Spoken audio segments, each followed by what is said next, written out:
नमस्कार। हम कक्षा 8 की छात्राएं आप सभी की समक्ष हमारी पाठ्य पुस्तक में प्रस्तुत एक कहानी जिसका शीर्षक है टोपी, उसका एक लघु नाटक प्रस्तुत करने जा रहे हैं। टोपी एक लोक कथा है। टोपी कहानी संजय जी द्वारा लिखी गई है। इस कहानी के द्वारा लेखक ने सामाजिक समस्याओं को उजागर करने का प्रयास किया है।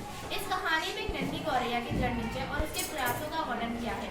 लेखक ने यह समझाने का भी प्रयास किया है कि सभी को उनके काम का उचित मेहनताना मिले तो सभी अपना काम ईमानदारी और खुशी खुशी करेंगे। एक थी गौरैया और एक था गबरा। दोनों एक दूसरे के परम सगे। जहाँ भी जाते जब भी जाते एक ही साथ जाते, एक साथ हंसते, एक साथ रोते और एक ही साथ खाते पीते। भिनसार होते ही खोते से निकल जाते दाना चुनने और झुटपटा होते ही खोते में वापस आ जाते। एक शाम गौरैया बोली, आदमी को देखते हो कैसे रंग बिरंगे कपड़े पहनते हैं, कितना फपता है उन पर कपड़ा। खाक फपता है, कपड़ा पहन लेने में तो आदमी और बदसूरत लगने लगता है। लगता है आज लड़कीला चुक गए हो। कपड़ा पहन लेने के बाद आदमी की कुदरती खूबसूरती ढक जाती है। अब तू ही सोच, तेरी सुगढ़ काया का एक कटाव मेरे सामने है और रोवे रोवे की रंगत मेरी आंखों में झलक रही है। अब अगर तू मानुस की तरह खुद को सर बांध लेगी तो तेरी खूबसूरती औधन हो जाएगी कि नहीं। आदमी सिर्फ अच्छा लगने के लिए नहीं, मौसम की मार से बचने के लिए भी पहनता है कपड़ा। अरे तू समझती नहीं, कपड़ा पहन कर आदमी की जाड़ा गर्मी बर्फात सहने की ताकत भी जाती नहीं है और इस कपड़े में बड़ा लफड़ा भी है।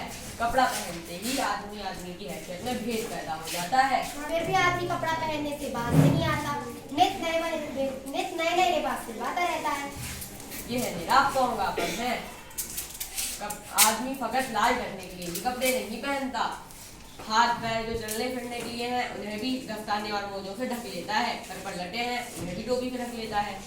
उनके सिर पर टोपी कितनी अच्छी लगती है, मेरा मन भी टोपी पहनने का करता है। टोपी तू पाएगी कहाँ से? टोपी तो आदमियों का राजा पहनता है।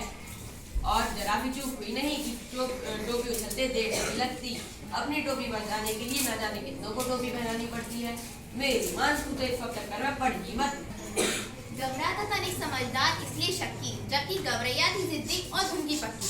ठान लिया सो ठान लिया, उसी को अपना लक्ष्य मान लिया। कहा क्या है जहाँ चाह वहीं रहा। मामूल के मुताबिक दोनों अगले दिन घूरे पर दाना चुगने निकले और चुगते चुगते गौरैया को इतनी का फाहा मिला। मिल गया मिल गया मिल गया। अरे अरे क्या मिल गया रे? मिल गया टोपी का जुगाड़ मिल गया। तेरी तरह एक बाबरा और था, उसे रास्ते पर पड़ा हुआ चाबुक मिल गया। चाबुक था बड़ा उमदा और लचकदार। वह बाबरा पागलों की तरह चीखने लगा कि चाबुक तो मिल गया, बाकी बचा तीन, घोड़ा लगाम और दीन। अब ये तीनों तो रास्ते पे पड़े हुए मिलने से रहे, लेकिन वह बाबरा ताम यही चिल्लाता रहा, बाकी बचा तीन, घोड़ा लगाम और दीन। तुझे कुछ अता पता भी है इस रुई के फाहे हुए टोपी तक का सफर? अब बस देखते जाओ कैसे बनती है टोपी। गौरैया दुनिया के पास गई और बड़े मनोहार से बोली, दुनिया भैया इस रुई के फाहे को ढूंढो। दुनिया भैया इस रुई के फाहे को ढूंढो। दुनिया बेचारा बूढ़ा था, जाड़े का मौसम था। उसके बदन पर तार हो चुकी वर्षों पुरानी एक मिर्जाई पड़ी हुई थी। वह कांपते हुए बोला, तू जाती है कि नहीं? टैक्सी में जाने के लिए रजाई बनानी है। एक तो यहाँ का राजा चावल आराम से लाता है, ऊपर से तू आ गई फोकट की बनवाने। उजर ना करो भैया, मैं तुम्हें पूरी उजरत दूंगी। इस रुई के फाहे को ढूंढो, आधा तुम ले लेना, आधा मैं ले लूंगी। दुनिया को अपनी जिंदगी में इतनी खरी मजूरी आज तक ना मिली थी। 16 आने के बदले 8 आने मजूरी तो उसके लिए सपना था। वह झट तैयार हो गया। घर चो उसकी ताती बचोगी और उसने बड़ी मंजिल हुई थी। ले आधा तू रख ले, आधा मैं रख लूँ।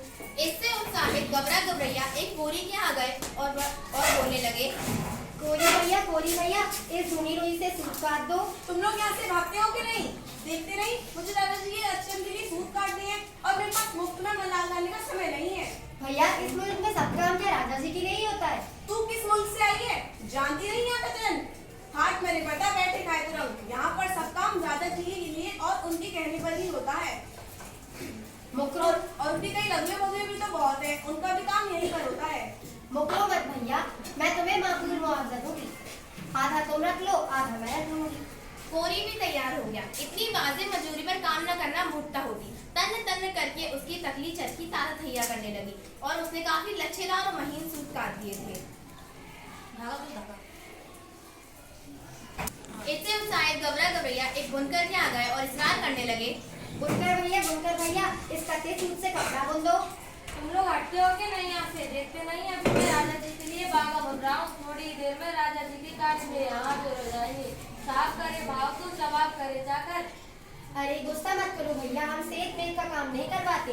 आधा तुम इसका कपड़ा बुन दो, आधा तुम रख लो, आधा मैं रख लूंगी। बुनकर ने देखा कि सौदा बुरा नहीं है। अपनी ओर सूत खींचकर उसने ताला वाला पसार दिया।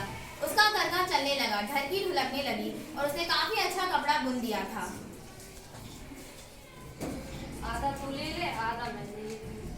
गबरैया ने 3/4 मंजिल मार ली थी।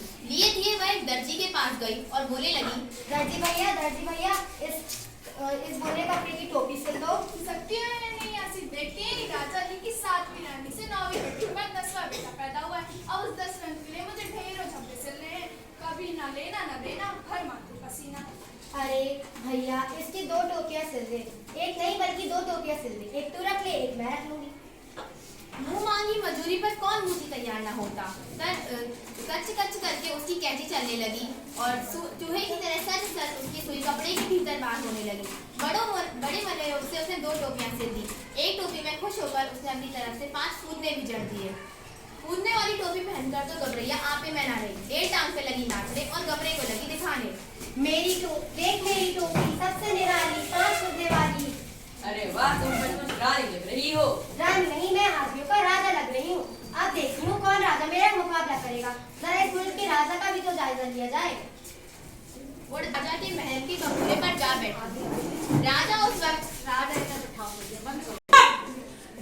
वक्त अपने चौबारे पर अपने टहलुए से फुलोई की मालिश करवा रहा था। एक टहलुआ सर पे चंपी कर रहा था, तो दूसरा हाथ पैर की उंगलियां फोड़ रहा था, तो तीसरा पीठ पर मुक्की मार रहा था, तो चौथा पिंडी पर गुद्दी गाड़ रहा था। गबरैया तंबूरे पर से ही चिल्लाई, मेरे सिर पर टोपी, राजा के सिर पर टोपी नहीं, राजा के सिर पर टोपी नहीं। अरे कोई मेरी टोपी लाओ जरा जल्दी। देख रही फदबुद्दी, मेरी टोपी में 5 खुदे, राजा की टोपी में 1 भी नहीं। इस मुल्क के महाबली राजा के सामने इस चिड़िया की एहमदाद सिपाही हो दे न करो। इस फदबुद्दी की गर्दन को मसल दो, पकड़े नोच दो। क्षमा करें महाराज, क्षमा करें। मच्छर मारकर हाथ ही बंद करना, अपने आप ही चली जाएगी। ये ऐसे नहीं मारेगी। इसकी टोपी यहाँ पे लाओ, उसे मैं अपने पैरों से ठोकर मारूंगा। एक सिपाही ने गुलेल मारकर गबरैया की टोपी गिरा दी, तो दूसरे ने झटकर टोपी राजा के सामने पेश कर दी। राजा उस टोपी की खूबसूरती देखकर दंग रह गया और बोला,